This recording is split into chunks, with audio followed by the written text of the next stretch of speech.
আসসালামু আলাইকুম everyone, welcome back to my channel. আমি সিস্টার, আর আজকে আমি কথা বলবো গ্যাস্ট্রিকের সমস্যা নিয়ে। অনেকেই এই সমস্যায় ভোগেন, কিন্তু সঠিক কারণ ও সমাধান জানেন না। তাই এই ভিডিওটি শেষ পর্যন্ত দেখবেন।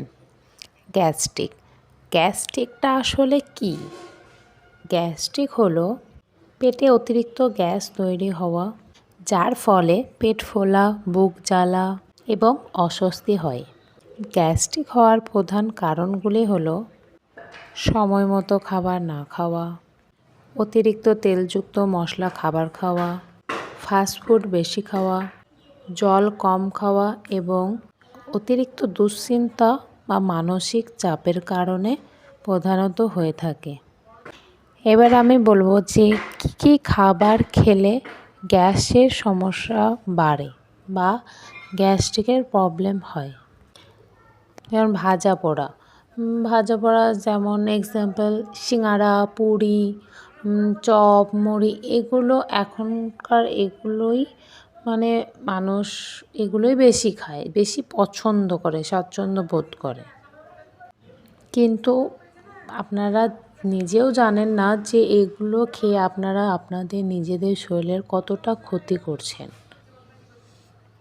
ফাস্টফুড, বার্গার, পিৎজা এগুলো খুবই পছন্দ করেন, কিন্তু মূলত এই খাবারগুলো ভাজা পোড়া ফাস্টফুড, এই খাবারগুলো খেয়ে গ্যাসের পরিমাণ বাড়ে, প্রচণ্ড গ্যাসের পরিমাণ বাড়ে।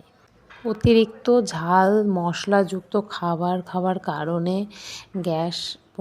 গ্যাসের পরিমাণ বাড়ে। এবার আমি বলছি যে গ্যাস হলে কী সমস্যা, কী লক্ষণ দেখা যায়। বুক জ্বালা, পেট ফোলা, পেটে ব্যথা, বমি বমি ভাব, বাজে ঢেকুর ওঠা। গ্যাসের সমস্যা সমাধান করতে আপনি যে কাজগুলো করবেন সেগুলো আমি বলছি।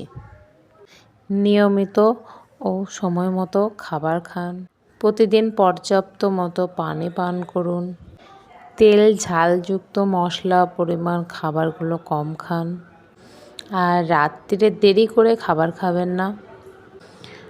খাবার পরে সাথে সাথে শুয়ে পড়বেন না। খাবার খাওয়ার পরে 10-15 মিনিট অন্তত প্রতিদিন নিয়মিত করে হাঁটবেন, আর খাবারটা তাহলে খুবই সহজভাবে হজম হয়ে যাবে। আর যদি দেখেন যে অনেক দিন ধরেই গ্যাসের সমস্যায় ভুগছেন, তাহলে বলবো যে আপনি অবশ্যই ডক্টরের পরামর্শ নিন। বাড়িতে নিজে থেকে কোনো ভুলভাল মেডিসিন খাবেন না, ডক্টরের পরামর্শ নিন। ডক্টরবাবু যে মেডিসিনগুলো লিখে দেবেন সেইগুলোই খাবেন।